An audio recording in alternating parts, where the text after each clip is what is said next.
So, not wishing to waste the opportunity to release a special edition watch, Omega this week released two special edition watches to commemorate the 60th anniversary of 007, James Bond himself. Now, how do these compare to the previously released 007 version from the No Time to Die movie, which itself was delayed? Well, I know what you're all thinking. What does Andy think of these two releases? Well, let's get into it. I'm Andy and welcome to the English Watch.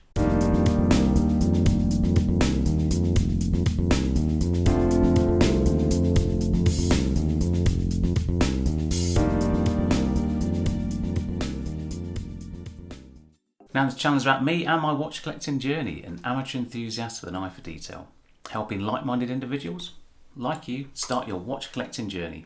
Now if you like this video, please give it a thumbs up and don't forget to subscribe, and please, if you feel like it, why not buy me a coffee? So as Commander Bond is a naval commander, then of course the 300M is the perfect watch. Obviously the Submariner was previously worn by Connery and Timothy Dalton in later movies, and I think by Roger Moore before he went all Casio and digital.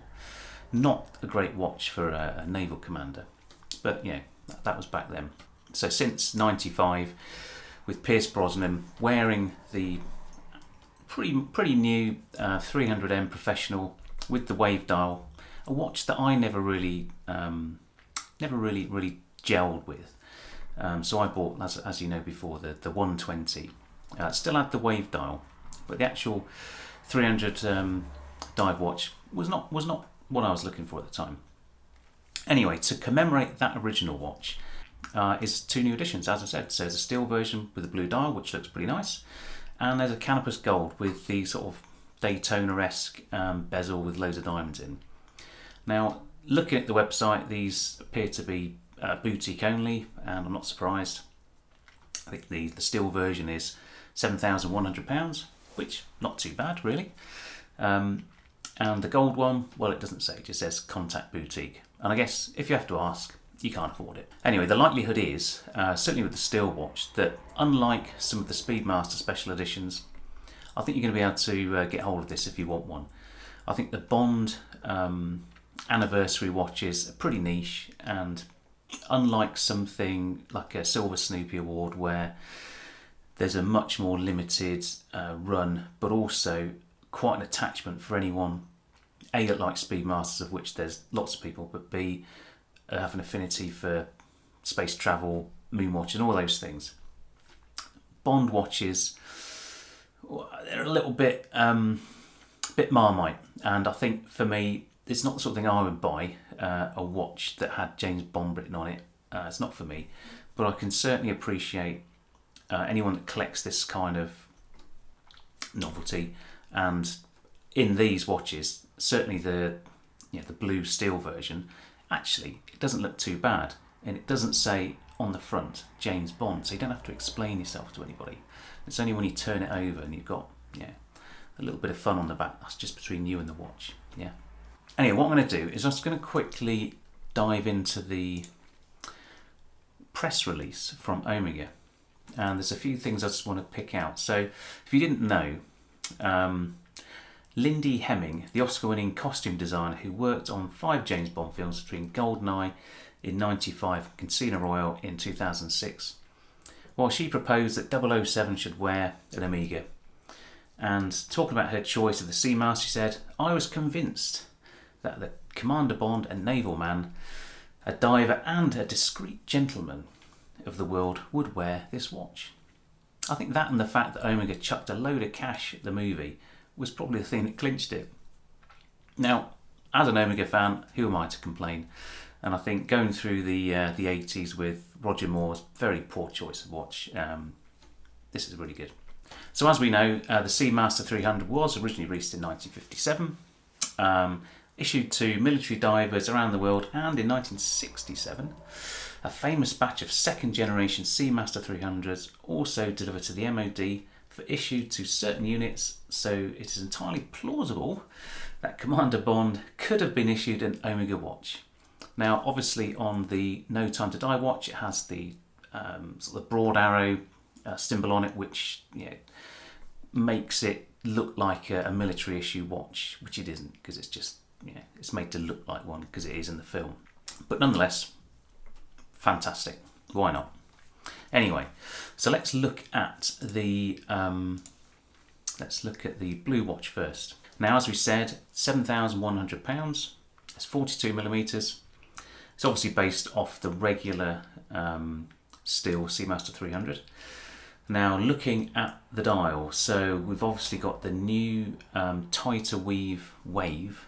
Now, this went away from the dial in the sort of 2000s. So when it went from the original Bond style watch to the release in 2018, there was a period where there was no waves at all. So similar to the Planet Ocean is today. 2018 edition came in, and the waves are on there, but they're a bit more spaced apart. What they've done here is they've gone back to that tight weave wave. Now, also looking at it, there's a weird lollipop hand, and I think I know why they've done that, and it describes it again lower down.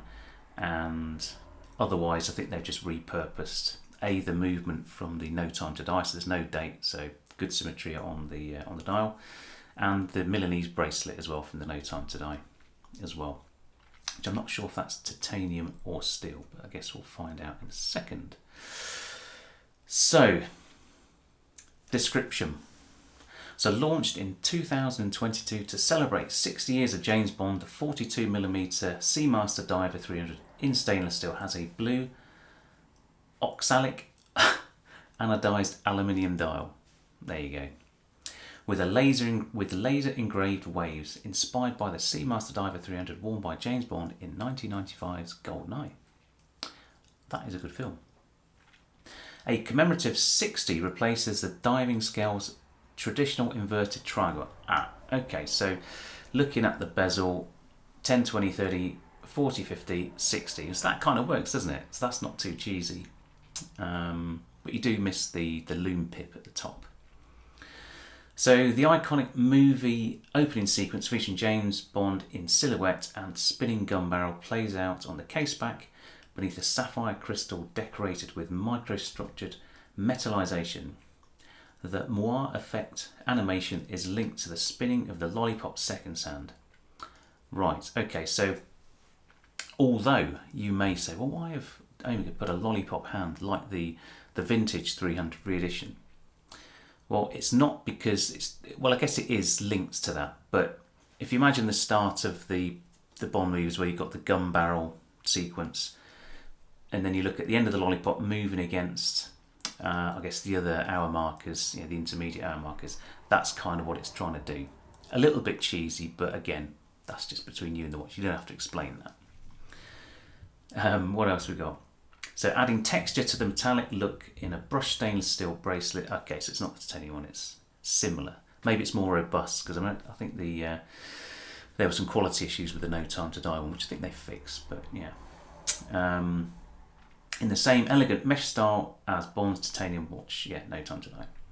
So providing the power in Omega's coaxial master chronometer 8806, which is the same no-date version of the 8800. The watch is presented in a blue wooden box decorated in the original Diver 300M pattern with 3 dots inspired by the classic Bond movie opening sequence, including a secret push button on the right. Oh, maybe the button opens the box. So I guess you've got the 3 dots, and then actually it's not really secret, is it? Because the white dot is directly underneath the clasp. Anyway, the box looks pretty cool. It looks small as well, which is nice, other than those big wooden caskets that you tend to get. So if I flick to the back, what have we got? So we've got the spinning disc. Now, it's difficult to say without looking at the video, which I'll look at in a minute, but I don't know if that spins with the second sound, a bit like the Snoopy, where it's linked. We'll have a look in a second. So let me quickly flick to the Canopus Gold before I go and look at the watch on the movie. So Canopus Gold, contact boutique about this piece and the price of this piece. There's not even a reveal price thing. So you've got some green, yellow and orange, and a weird, almost like meteorite looking dial. Let's have a read. What does it say? What's the marketing men, what have they said about this? So launched 60 years ago, blah de blah. Okay, so in Canopus Gold has a dial made from natural grey silicon. A nod to the sands of 007's Caribbean hideaway. I don't remember being on any grey beaches. I think it was maybe a goldy coloured effect. You know, like when you're a kid and you put glue on cardboard and you threw sand at it.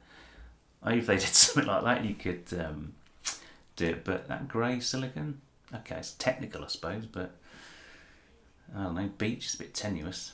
Anyway, I think somebody just wanted to put that dial in a watch, and I think, Bond, beaches, brilliant.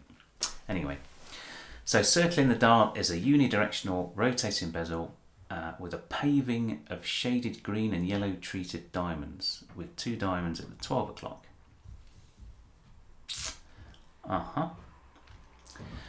Doesn't say why. The iconic movie opening sequence featuring Bond and silhouette spinning gun barrel plays out on the case back is the same as the steel one. So this time the bracelet is in Canopus Gold as well. Fixing the wrist is a mesh bracelet and clasp in Canopus Gold. Now, is the bracelet in Canopus Gold? I think that might be quite delicate if it is. I bet it feels really nice though. Same. Is it the same movement? This one's a 8807. What was the other one? 8806. Interesting. That's because the new one, the Canopus Gold one, has got it's got a rose gold rotor and balance bridge. That's why. I think that's the only differences. So the box is presented in a mango tree box with mother of pearl marquetry, 60 years of Bond Lego and 60s inspired dots. They liked dots in the 60s, didn't they? Polka dots and whatever. The use of mango tree references the song Underneath the Mango Tree, Dr. No, the first James Bond movie. Of course, Sean Connery famously sang that as, I think it was Ursula Andress when she got out of the water with the knife in her bikini.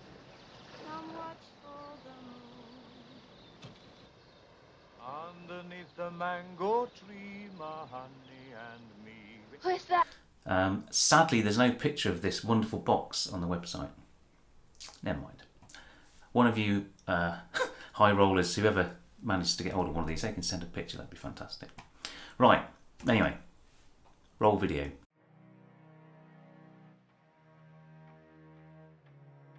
Right. So we've got the clasp. Yeah, look like there's like a bubble crystal similar to the No Time to Die.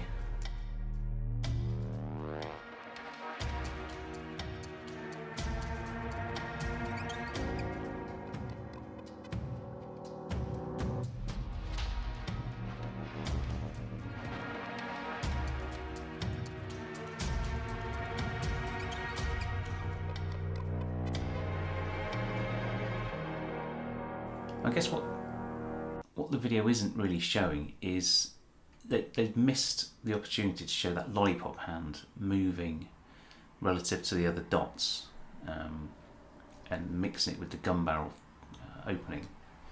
Interesting.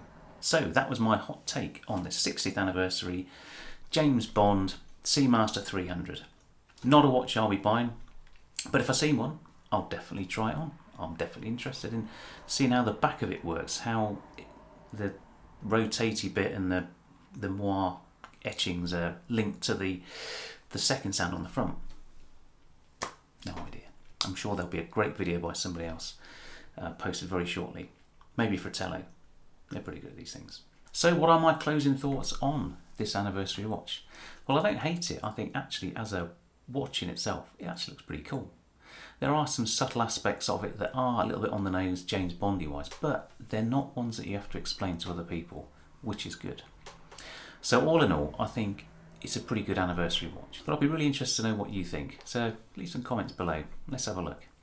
Anyway, watch it down there. Don't forget, check out any of the links. It's Black Friday, so you never know what's in store at the old Amazon. Anyway, I'm Andy. This has been The English Watch. Take care, and I'll see you soon. Bye for now.